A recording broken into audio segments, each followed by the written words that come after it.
ഈ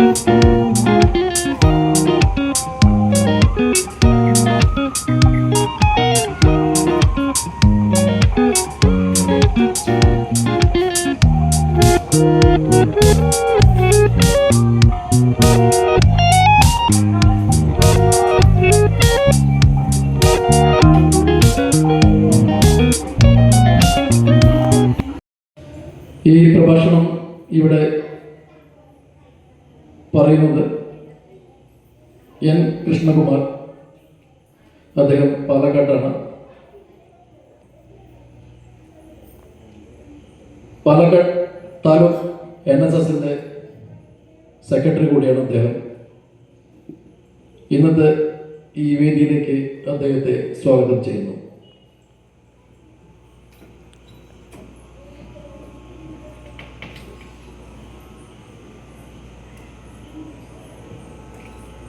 അതുപോലെ തന്നെ ഇന്നിവിടെ ഈ പ്രഭാഷണത്തിൽ എത്തിച്ചേർന്ന എല്ലാ ഭക്തജനങ്ങളെയും ക്ഷേത്രത്തിൻ്റെ പേരിലും എൻ്റെ സ്വന്തം പേരിലും സ്വാഗതം ചെയ്തുകൊള്ളുന്നു. ഒരു അരമണിക്കൂർ നീണ്ടു നിൽക്കുന്ന ഒരു നവരാത്രിയെ കുറിച്ചുള്ള ഒരു പ്രഭാഷണമാണ് ഇന്ന് അദ്ദേഹം ഇവിടെ നടത്തുന്നത്. അതിനുശേഷം ശ്രീമാൻ രാജു വാര്യർ പറയുന്ന ചൊല്ലിക്കൊടുക്കുന്ന സർവേശ്വര പൂജയാണ്. അതിനെത്തിച്ചേർന്ന എല്ലാ ഭക്തജനങ്ങളെയും ഇന്നത്തെ ഈ വേദിയിലേക്ക് സ്വാഗതം ചെയ്യുന്നു. അധികം ദീർഘിപ്പിക്കുന്നില്ല. നമ്മുടെ ഈ ദേവി മഹാത്മ്യത്തെ കുറിച്ചുള്ള പ്രഭാഷണത്തിന് ശ്രീ കൃഷ്ണകുമാർജി അവരെ സ്വാഗതം ചെയ്തുകൊള്ളുന്നു ഒരിക്കൽ കൂടി. ഭക്തജനങ്ങൾക്ക് നമസ്കാരം. വളരെയധികം സന്തോഷമുണ്ട് ഈ ക്ഷേത്രത്തിൽ ഈ നവരാത്രിയോട് ബന്ധപ്പെട്ടുകൊണ്ട് ഒരു പ്രഭാഷണത്തിന് ഒരു അവസരം ലഭിച്ചത് ക്ഷേത്രത്തിലെ ദേവിയോട്, അതുപോലെ ഗുരുപരമ്പരകളുടെയും മുന്നിൽ സാഷ്ടാംഗം നമസ്കരിച്ചുകൊണ്ട് അല്പം ചില കാര്യങ്ങൾ നവരാത്രിയുമായി ബന്ധപ്പെട്ട അല്പം ചില കാര്യങ്ങൾ നിങ്ങളുമായി പങ്കുവയ്ക്കാൻ ഈ അവസരം ഉപയോഗിക്കും. നേരത്തെ സുരേഷ് സൂചിപ്പിച്ച പോലെ ഒരു വലിയ ആധ്യാത്മിക പ്രഭാഷകനൊന്നല്ല. പണ്ട് യുവജനോത്സവ വേദികളിൽ അല്ലെങ്കിൽ സ്കൂൾ യൂത്തോത്സവ വേദികളിൽ കഥാപ്രസംഗം അവതരിപ്പിക്കുന്ന കുട്ടികൾ പറയുന്ന ആദ്യത്തെ വരികളുണ്ട്. കാതികനല്ല ഞാൻ, കലാകാരനല്ല ഞാൻ, കേവലം ഒരു ബാലൻ മാത്രം എന്ന ആ വരികളെ അനർത്ഥമാക്കിക്കൊണ്ട് ഒരു ആധ്യാത്മിക ആചാര്യനോ ആധ്യാത്മിക വലിയ പ്രഭാഷകനൊന്നുമല്ല. എങ്കിലും ആധ്യാത്മിക വിഷയങ്ങളെക്കുറിച്ച് പഠിക്കുന്ന, അതിനെക്കുറിച്ച് അറിയാൻ ആഗ്രഹിക്കുന്ന ചെറിയ വ്യക്തി എന്ന നിലയിൽ ഈ നവരാത്രിയുമായി ബന്ധപ്പെട്ട ചില കുറച്ച് കാര്യങ്ങൾ നിങ്ങളുമായി ഈ അവസരത്തിൽ പങ്കുവയ്ക്കുകയാണ്. തെറ്റുകളൊക്കെ ഉണ്ടെങ്കിൽ ക്ഷമിക്കണം എന്നുകൂടി ഈ അവസരത്തിൽ രേഖപ്പെടുത്തുക. നമുക്കറിയാം, നമ്മളുടെ രാജ്യം, നമ്മളൊക്കെ വലിയൊരു സംസ്കാരത്തിന് ഉടമകളാണ്. നമ്മുടെ ഭാരതീയ സംസ്കാരം നമുക്കറിയാം. ഇന്ന് ലോകത്തിലൊക്കെ ഒട്ടനവധി സംസ്കാരങ്ങൾ ഉണ്ടായിരുന്നു. പക്ഷെ അവയൊക്കെ തകർന്നു പോയപ്പോഴും ഇന്ന് നിലനിൽക്കുന്നൊരു സംസ്കാരമുണ്ടെങ്കിൽ അത് നമ്മുടെ രാജ്യത്തിൻ്റെ സംസ്കാരമാണ്. ആയിരത്താണ്ട് വർഷങ്ങൾ ബ്രിട്ടീഷുകാർ, വൈദേശിക ഭരണാധികാരികൾ ഭരിച്ചുകൊണ്ട് നമ്മുടെ സമ്പത്തും മൂല്യങ്ങളും ഒക്കെ കവർന്നെടുത്തിട്ടുണ്ടെങ്കിൽ പോലും ഇന്നും നശിക്കാതെ നിൽക്കുന്ന ഒരു സംസ്കാരത്തിൻ്റെ ഉടമകളാണ് നാമൊക്കെ. നമ്മുടെ സംസ്കാരത്തിന് പ്രത്യേകതയുണ്ട്. സ്ത്രീയെ അല്ലെങ്കിൽ അമ്മയെ, മാതാവിനെ ഭജിക്കുന്ന, പൂജിക്കുന്ന ഒരു സംസ്കാരം നമുക്കുണ്ട്. നമ്മൾ ജന്മമെടുത്ത ഈ രാജ്യത്തെ ഭാരതാംബയായും ഭാരതമാതാവായും അമ്മയായും ഒക്കെ പൂജിക്കുന്നവരാണ് നമ്മൾ ഓരോരുത്തരും.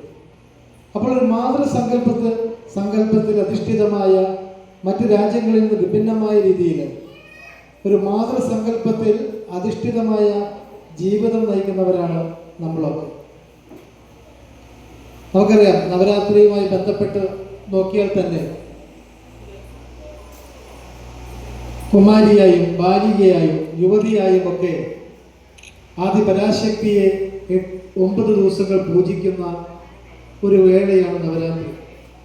അപ്പോൾ ഭാരതത്തെ സംബന്ധിച്ചിടത്തോളം ഭാരതത്തിൻ്റെ ഈശ്വരന്മാർ, ഋഷി പരമ്പരകൾ മാതൃഭാവത്തെ പൂജിക്കാൻ വേണ്ടി നമുക്ക് കുറേ കഥാപാത്രങ്ങളെ നമുക്ക് പരിചയപ്പെടുത്തി തന്നിട്ടുണ്ട്. ഒരു വ്യക്തിയുടെ ജീവിതത്തിൽ വിജയം ഉണ്ടാകണമെങ്കിൽ അവിടെ ഒരു സ്ത്രീക്ക് വലിയൊരു പ്രാധാന്യമുണ്ട്. അത് ചിലപ്പോൾ അമ്മയാകാം, ഭാര്യയാകാം, സഹോദരിയാകാം, മകളാകാം. തീർച്ചയായും ഒരു സ്ത്രീയുടെ സ്വാധീനം ഒരു വ്യക്തിയുടെ വിജയത്തിൽ എപ്പോഴും നമുക്ക് കാണാൻ സാധിക്കും. സീതയില്ലെങ്കിൽ ശ്രീരാമനില്ല, ദ്രൗപദിയില്ലെങ്കിൽ പാണ്ഡവർക്ക് വിജയമുണ്ടാകില്ലായിരുന്നു. നമുക്കറിയാം, രാവണന്റെ പത്നിയായ മണ്ഡോദരി ഭർത്താവിനെ അനുകൂലിക്കുകയല്ല ചെയ്തത്. രാമായണം നമ്മളെ പഠിപ്പിച്ചു തരുന്നത് ഭർത്താവിനെ അനുകൂലിക്കുകയല്ല, രാവണൻ ചെയ്ത തെറ്റിനെ ചൂണ്ടിക്കാണിച്ചുകൊണ്ട് സീതയെ രാമനെ കൊണ്ട് ഏൽപ്പിച്ച് മാപ്പ് പറയുക എന്ന ആവശ്യം രാമായണത്തിൽ മണ്ഡോദരി ഉന്നയിക്കുന്നുണ്ട്. അതുപോലെ മഹാഭാരതത്തിലെ വലിയൊരു കഥാപാത്രമാണ് ഗാന്ധാരി. നമുക്കറിയാം, നമ്മുടെ അമ്മമാരൊക്കെ, നിങ്ങളൊക്കെ അടങ്ങുന്ന അമ്മമാരെ എപ്പോഴും മക്കൾ തെറ്റ് ചെയ്താലും ആ മക്കളുടെ നന്മ മാത്രം ആഗ്രഹിക്കുന്നവരാണ്. പക്ഷെ ഗാന്ധാരി നമുക്കറിയാം, കുരുക്ഷേത്ര യുദ്ധം നടക്കുന്ന സമയത്ത് ദുര്യോധനൻ ചെന്ന് അമ്മയുടെ അനുഗ്രഹം മേടിക്കുകയാണ്. അവിടെ ദ്രൗപദി പറയുന്നത് എന്താ? ഗാന്ധാരി പറയുന്നത് എന്താ? യഥോ ധർമ്മ സ്തതോ ജയ, യഥോ ധർമ്മ സ്തതോ ജയ. എവിടെ ധർമ്മമുണ്ടോ അവിടെ വിജയമുണ്ടാകും. അല്ലാതെ ദുര്യോധനെ അനുഗ്രഹിക്കുകയല്ല ഗാന്ധാരി ചെയ്തത്. അപ്പൊ നമ്മുടെ ഋഷീശ്വരന്മാർ നമുക്ക് മാതൃകയാക്കാവുന്ന ഒട്ടേറെ കഥാപാത്രങ്ങളെ, സ്ത്രീ കഥാപാത്രങ്ങളെ നമുക്ക് പുരാണങ്ങളിലൂടെ, ഉപനിഷത്തുകളിലൂടെ, ഇതിഹാസങ്ങളിലൂടെ നമുക്ക് കാണിച്ചു തരുന്നുണ്ട്. നമുക്കറിയാം, നമ്മുടെ മനുസ്മൃതി അതിൽ ആലേഖനം ചെയ്യപ്പെട്ട ഒരു വരിയാണ്, എവിടെ സ്ത്രീ പൂജിക്കപ്പെടുന്നുണ്ടോ അവിടെ ദേവതകൾ വസിക്കപ്പെടും. എവിടെ സ്ത്രീ പൂജിക്കപ്പെടുന്നുവോ അവിടെ ദേവതകൾ ഉണ്ടാകും. അപ്പോൾ ഭാരതീയ സംസ്കാരം ഒരു മാതൃഭാവത്തിലുള്ള സംസ്കാരമാണ്. പ്രത്യേകിച്ച് നമ്മൾ കേരളീയർ, മലയാളികൾ. നമുക്കറിയാം, നമ്മുടെ വീടുകൾ, തറവാടുകളിലുമൊക്കെ ബന്ധപ്പെടുത്തിക്കൊണ്ട് പഴയ കാലത്ത് പത്തായത്തിലും നിലവറയിലുമൊക്കെ അമ്മയെ, ദേവിയെ പൂജിച്ചിരുന്ന ഒരു സംസ്കാരത്തിൻ്റെ ഉടമകളാണ് നമ്മളൊക്കെ. അപ്പോൾ നവരാത്രിയെ സംബന്ധിച്ചിടത്തോളം ബാലികയായും കുമാരിയായും യുവതിയായും ഒരു സ്ത്രീയുടെ 9 ഭാവങ്ങളെ 9 ദിവസങ്ങളിലൂടെ പൂജിച്ചുകൊണ്ട് പോകുന്ന ഒരു ആഘോഷമാണ്. ഹൈന്ദവ ധർമ്മത്തിൽ, ഹൈന്ദവ സമാജത്തിൽ നമുക്ക് ഒട്ടനവധി ആഘോഷങ്ങളുണ്ട്, ഇല്ലേ? ഓണമുണ്ട്, വിഷുവുണ്ട്, തിരുവാതിരയുണ്ട്, ഹോളിയുണ്ട്. പക്ഷെ അതിൽ നിന്നൊക്കെ വ്യത്യസ്തമായി നവരാത്രിക്ക് ഒരു പ്രത്യേകതയുണ്ട്. ഈ രാജ്യം മുഴുവൻ ആഘോഷിക്കുന്ന ഹൈന്ദവ ആഘോഷങ്ങളിൽ ഒന്ന് നവരാത്രി മാത്രമാണ്. ഈ രാജ്യത്തെ വിവിധ സംസ്ഥാനങ്ങളിൽ, വിവിധ പ്രദേശങ്ങളിൽ ഹൈന്ദവർ ഉള്ളിടത്തൊക്കെ ആഘോഷിക്കുന്ന ഒരു ആഘോഷം നവരാത്രിയാണ്. ഉത്തരേന്ത്യയിലെ രാമലീല എന്ന പേരിലും, ബംഗാളിൽ ദുർഗാപൂജ എന്ന പേരിലും, തമിഴ്നാട്ടിൽ കോലുവൈപ്പ് എന്ന പേരിലും, കർണാടകയിൽ ദസറ എന്ന പേരിലും, കേരളത്തിൽ പുസ്തകപൂജ എന്നും ആയുധപൂജ എന്ന പേരിലുമൊക്കെ നവരാത്രിയെ ആഘോഷിക്കുകയാണ്. അപ്പോൾ ഈ രാജ്യത്ത് മുഴുവൻ നടക്കുന്ന ആഘോഷങ്ങൾ മാതൃഭാവത്തിലുള്ള ആഘോഷമാണ്. നമ്മുടെ ഭാരതമാതാവ്, ഭാരതാംബ എന്ന് നമ്മൾ വിശേഷിപ്പിക്കുന്ന ഈ രാജ്യത്ത് നടക്കുന്ന, എല്ലായിടത്തും ഒരുപോലെ നടക്കുന്ന ആഘോഷങ്ങളിൽ നവരാത്രി മാതൃരൂപത്തിലുള്ളതാണ്. അവിടെ മനസ്സിലാക്കാം, സ്ത്രീക്ക് ഈ രാജ്യം കൊടുത്തിരുന്ന, ഈ രാജ്യത്ത് ഋഷീശ്വരന്മാർ കൊടുത്തിരുന്ന, ഈ രാജ്യത്തെ പൂർവ്വസൂര്യകൾ കൊടുത്തിരുന്ന ആ മഹത്വം, അത് നവരാത്രി നമ്മളെ കാണിച്ചു തരികയാണ്. നവരാത്രിയുടെ ഐതിഹ്യങ്ങളെ കുറിച്ചൊക്കെ നിങ്ങൾക്കറിയാം. മഹിഷാസുരൻ ബ്രഹ്മാവിൽ നിന്നൊരു വരം മേടിക്കുകയാണ്, ഒരു സ്ത്രീയാൽ മാത്രമേ വധിക്കപ്പെടാൻ സാധിക്കൂ. അങ്ങനെ വരം ലഭിച്ച മഹിഷാസുരൻ ദേവന്മാരെയും ഋഷീശ്വരന്മാരെയും മനുഷ്യരെയും ഒക്കെ പീഡിപ്പിക്കാൻ തുടങ്ങി. അഹങ്കാരം മൂത്ത് പീഡനം തുടങ്ങി. ഇത് കണ്ട്, ഇതിൽ സഹിക്കെട്ട് ബ്രഹ്മവിഷ്ണു മഹേശ്വരന്മാരടങ്ങുന്ന ത്രിമൂർത്തികളും ദേവന്മാരുമൊക്കെ ആദിപരാശക്തിയെ പൂജിച്ചു. ആദിപരാശക്തി പ്രത്യക്ഷപ്പെട്ടിട്ട് പറഞ്ഞു, ഞാൻ മഹിഷാസുരനെ വധിച്ചുകൊള്ളാം.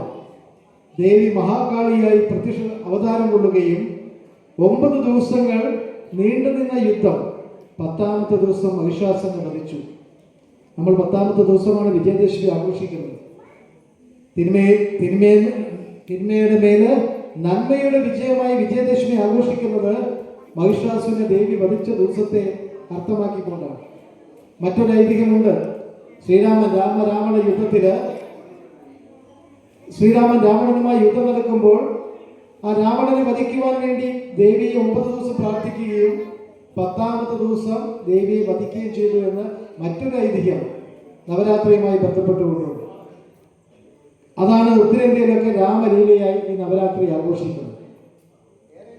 അങ്ങനെ ഹൈന്ദവ സമാജത്തിൽ തരുന്ന ഈ ആചാരങ്ങളും ഈ ആചരണവും ഒക്കെ നമുക്ക് കുറെ സന്ദേശങ്ങൾ തന്നുകൊണ്ടിരിക്കുന്ന ആചാരങ്ങൾ നമുക്ക് കുറെ സന്ദേശങ്ങളാണ് ഈ ആഘോഷങ്ങളും ആചാരങ്ങളുടെയും ഭാരതത്തിൽ ഋഷി പരമ്പരകൾ നമുക്ക് തന്നിട്ടുള്ളത്. നവരാത്രിയെ സംബന്ധിച്ച് അങ്ങനെ തന്നെയാണ്. 9 ദിവസം നീണ്ടു നിൽക്കുന്ന നവരാത്രി പൂജ, ആ പൂജ അല്ലെങ്കിൽ നവരാത്രി ആഘോഷം നമ്മുടെ മനസ്സിലേക്ക് ഒട്ടേറെ സന്ദേശങ്ങൾ തരാൻ വേണ്ടി നടത്തുന്ന ആഘോഷമാണ്. അത് ഉൾക്കൊണ്ടുകൊണ്ട് നമ്മൾ ജീവിക്കാൻ വേണ്ടിയാണ് നമ്മുടെ പൂർവ്വസൂരികൾ നമുക്കിതൊക്കെ പകർന്നു തന്നത്. നമുക്കറിയാം, ആദ്യത്തെ 3 ദിവസം നവരാത്രിയുടെ ആരെയാ പൂജിക്കുന്നത്?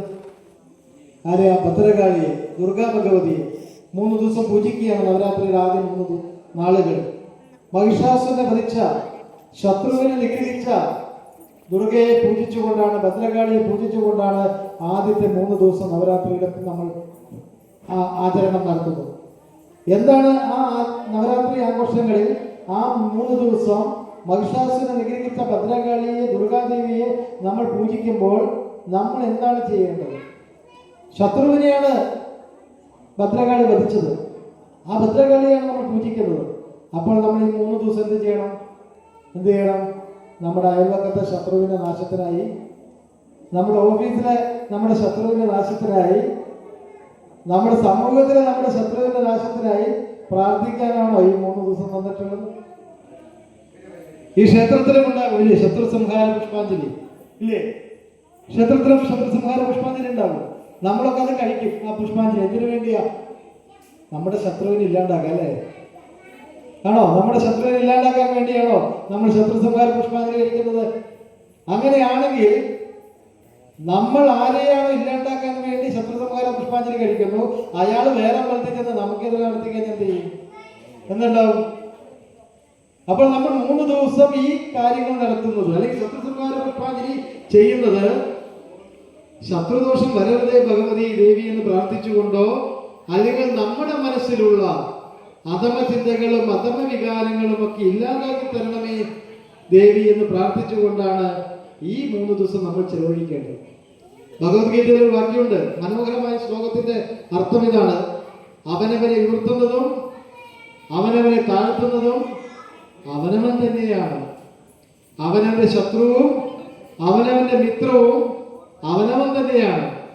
അപ്പൊ നമ്മുടെ ഉള്ളിലെ ശത്രുവും നമ്മുടെ നീച പ്രവൃത്തികൾ, നമ്മുടെ അധമ വികാരങ്ങൾ, ഈ വികാരങ്ങളും വിചാരങ്ങളും ഇല്ലാതെ നമ്മളെ ഒരു നല്ല മനുഷ്യനാക്കി തീർക്കണമേ എന്ന് പ്രാർത്ഥിക്കാനാണ് ഈ 3 ദിവസം, നവരാത്രിയുടെ 3 ദിവസം ഭദ്രകാളിയോട്, ദുർഗാദേവിയോട് നമ്മൾ പ്രാർത്ഥിക്കേണ്ടത്. പിന്നെ വരുന്നത് 3 ദിവസം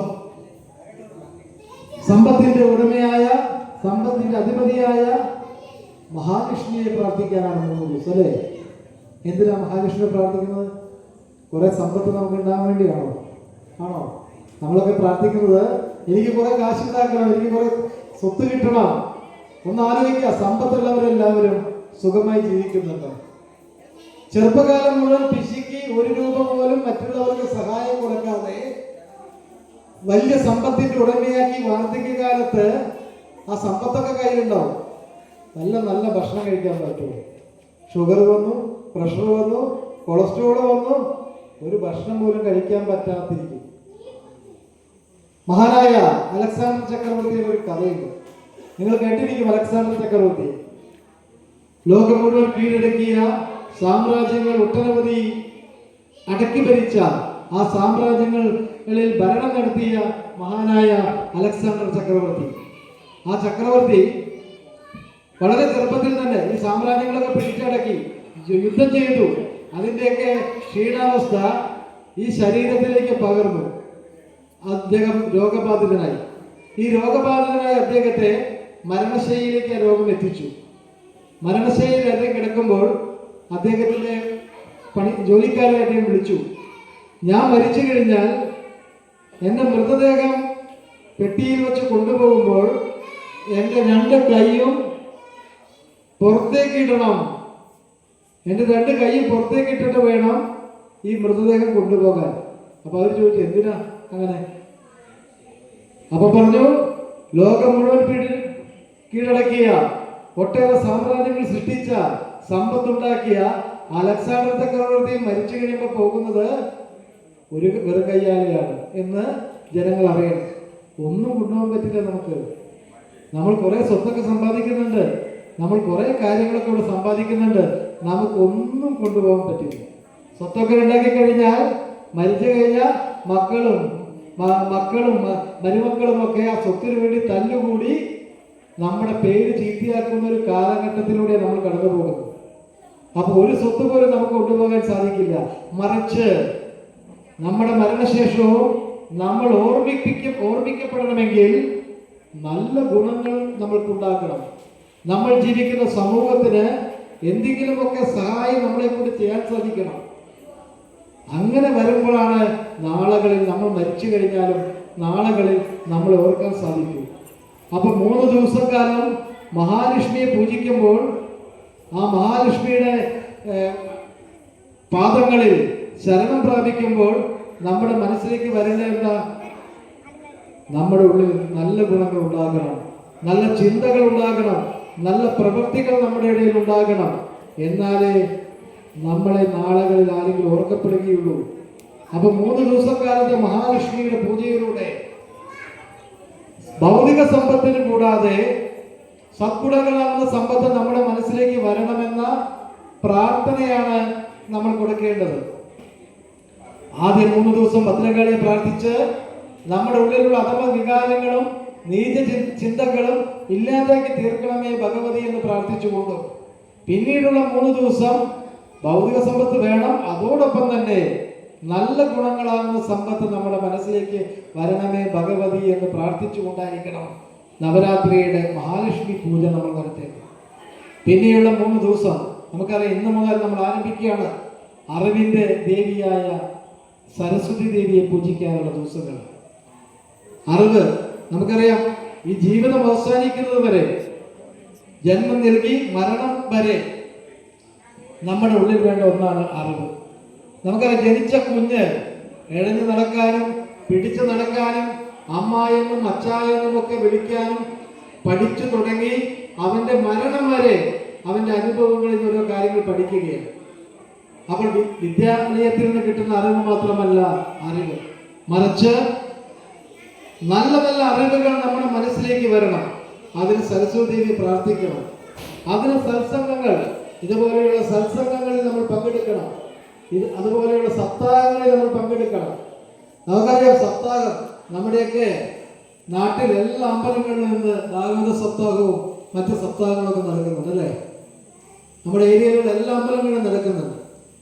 പക്ഷെ നമ്മൾ ശ്രദ്ധിച്ചിട്ടുണ്ടോ ആ സപ്താഹത്തിന് എപ്പോഴാ തിരക്കുണ്ടാവാമെന്ന്?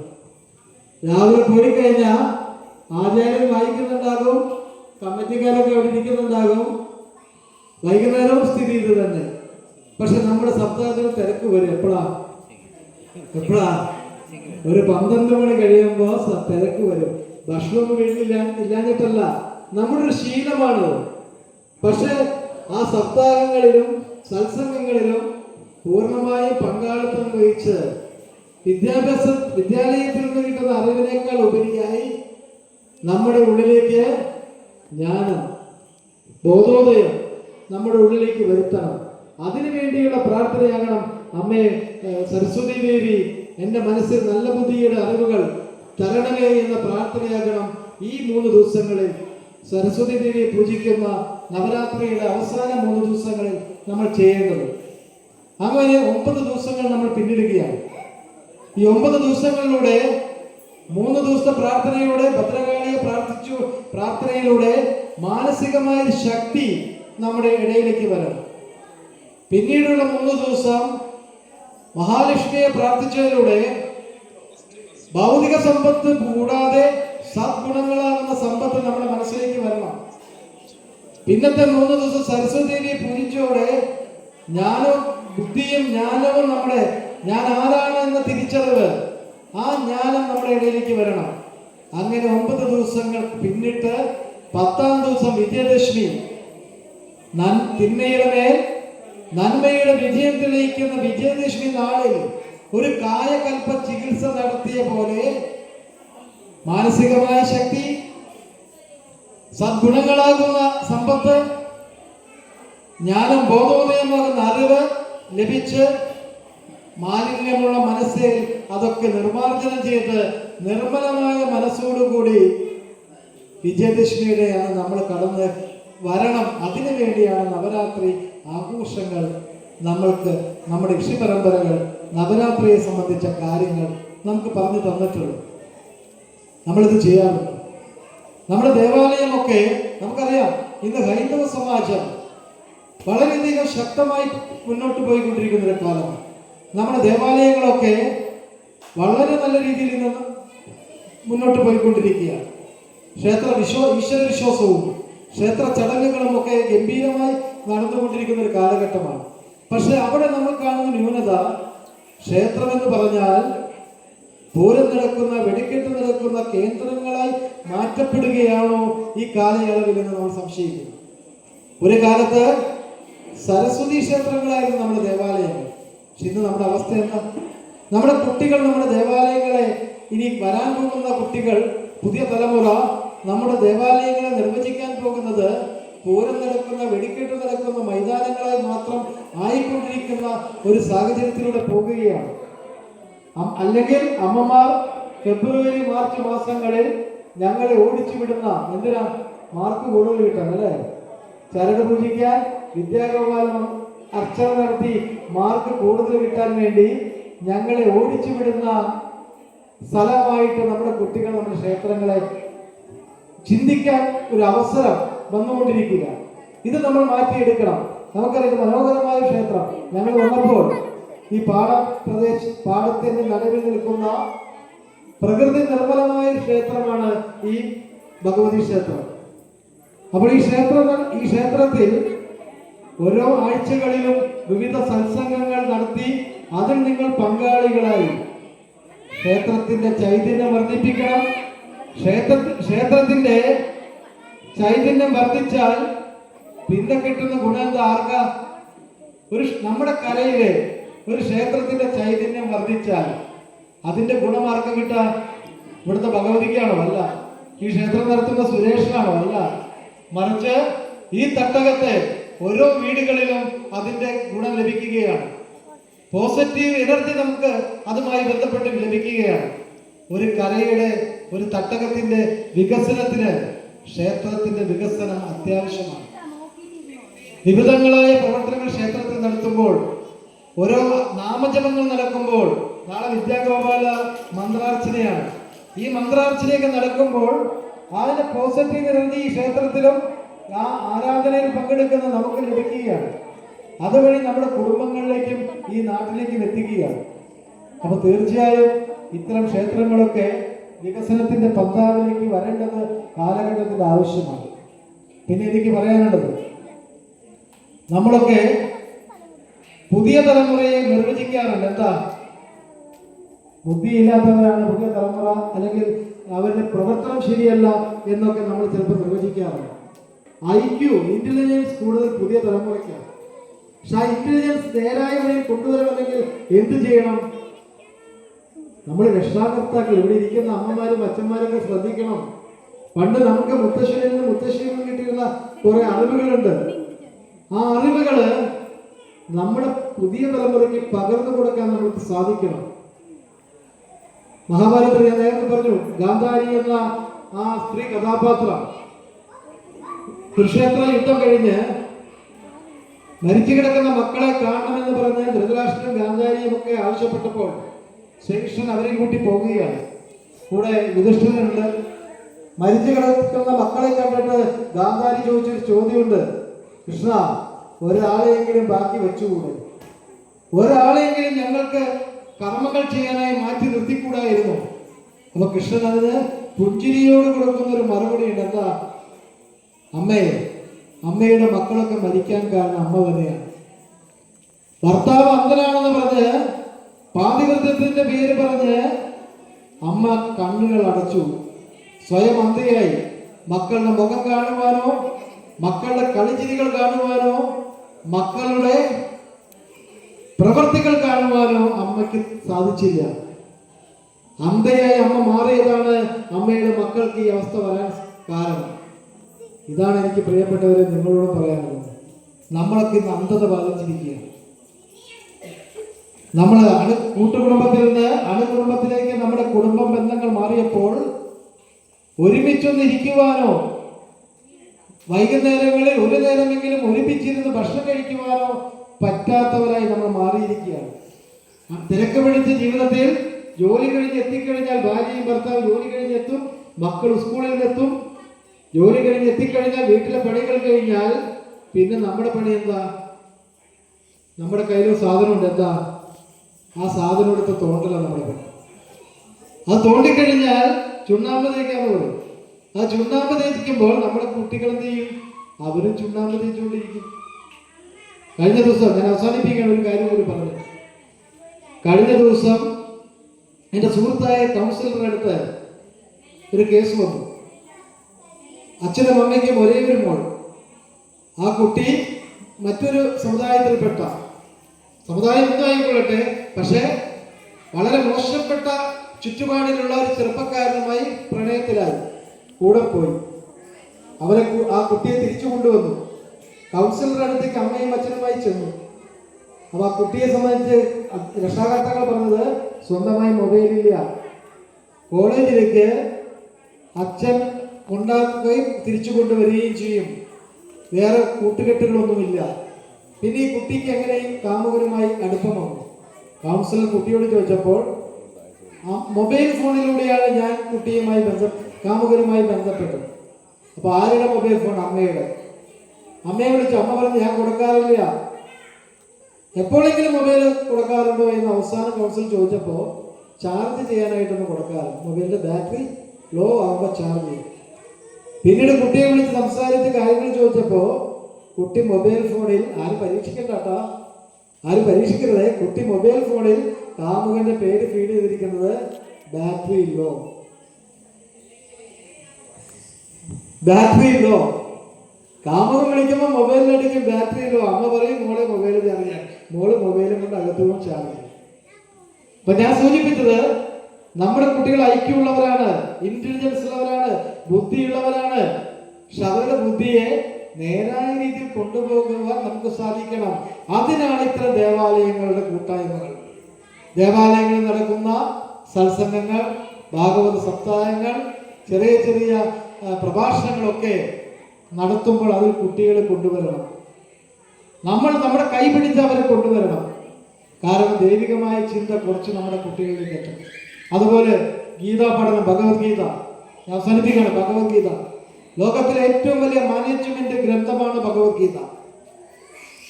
മഹാത്മാഗാന്ധിയുടെയും ലോകപ്രശസ്തനായ സയന്റിസ്റ്റായ ആൽബർട്ട് ഐൻസ്റ്റീന്റെയും ഒക്കെ മൂലഗ്രന്ഥമായിരുന്നു ഭഗവത്ഗീത. ഇന്ന് വിദേശ രാജ്യങ്ങളിൽ അവിടുത്തെ യൂണിവേഴ്സിറ്റികളിൽ ഭഗവത്ഗീത ഒരു പാഠ്യ വിഷയമായി മാറിയിരിക്കുകയാണ്. നമ്മുടെ ഭഗവത്ഗീത നമ്മുടെ അലമാരിയിൽ പൊടി പിടിച്ചിരിക്കുന്നു. നമ്മുടെ രാമായണം നമുക്കറിയാം അല്ലേ? പണ്ട് കാലത്ത് രാവിലെ അമ്മയോ മുത്തശ്ശിയൊക്കെ ചൊല്ലുന്ന രാമായണത്തിന്റെ ഈരടികൾ കേട്ട് ഉറക്കമുണർന്നിരുന്ന നമ്മുടെ കുടുംബങ്ങൾ ഉറങ്ങിയിരുന്നത് പണിയൊക്കെ കഴിഞ്ഞ് അമ്മ വായിക്കുന്ന രാമായണത്തിന്റെ ഈരടികൾ കേട്ട. പക്ഷെ ഇന്ന് നമ്മുടെ രാമായണത്തിന്റെ അവസ്ഥ എന്താ? അതിലൊരു കഥാപാത്രമാണ് കുംഭകർണൻ അല്ലേ? രാവണന്റെ സഹോദരൻ അല്ലേ? കുംഭകർണന് 6 മാസമാണ് ഉറക്കമെങ്കിൽ രാമായണം എന്ന ഗ്രന്ഥത്തിന് നമ്മുടെ ഗ്രന്ഥപ്പുരയില് അലമാരയില് 11 മാസം ഉറക്കാം അല്ലേ? 11 മാസം. മിഥുനം 31-ാം തീയതി തട്ടിക്കൊടന്ന് എടുക്കും, കർക്കിടകം 31-ാം തീയതി വേഗം എടുത്ത് വയ്ക്കും. പക്ഷെ നമ്മുടെ ഇതുപോലെയുള്ള ഗ്രന്ഥങ്ങൾ, ഭഗവത്ഗീതയും രാമായണവും അടക്കമുള്ള ഗ്രന്ഥങ്ങൾ പുതിയ കുട്ടികളെ പഠിപ്പിക്കണം.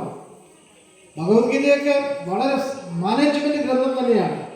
കാരണം മനസ്സിന് ശക്തി തരാൻ ഇത്രയും യോജ്യമായ ഗ്രന്ഥമില്ല.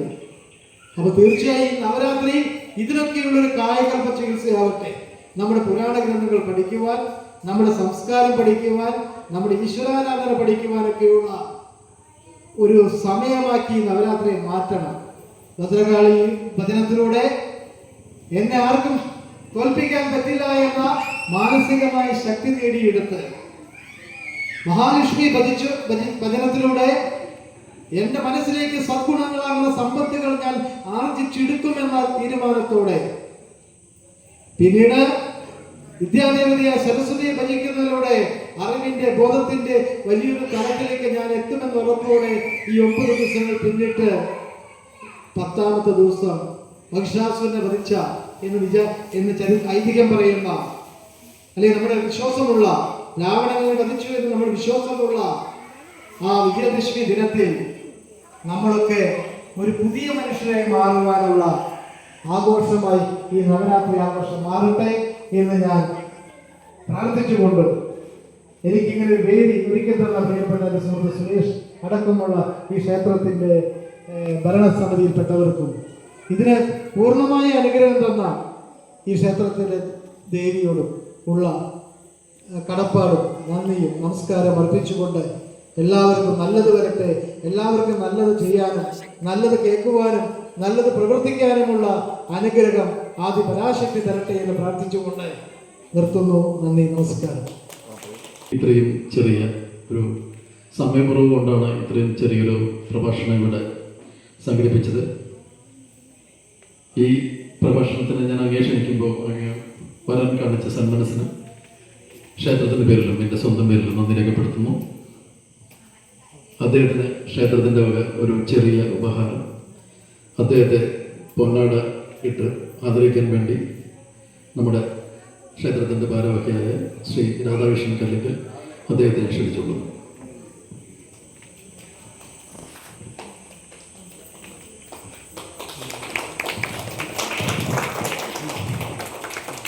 ഒരു ഉപഹാരം കൂടി അദ്ദേഹത്തിന് ഒരു മൊമെന്റോ സമ്മാനിക്കാൻ മോഹൻദാസ് എം.എ. ക്ഷണിച്ചുകൊള്ളുന്നു.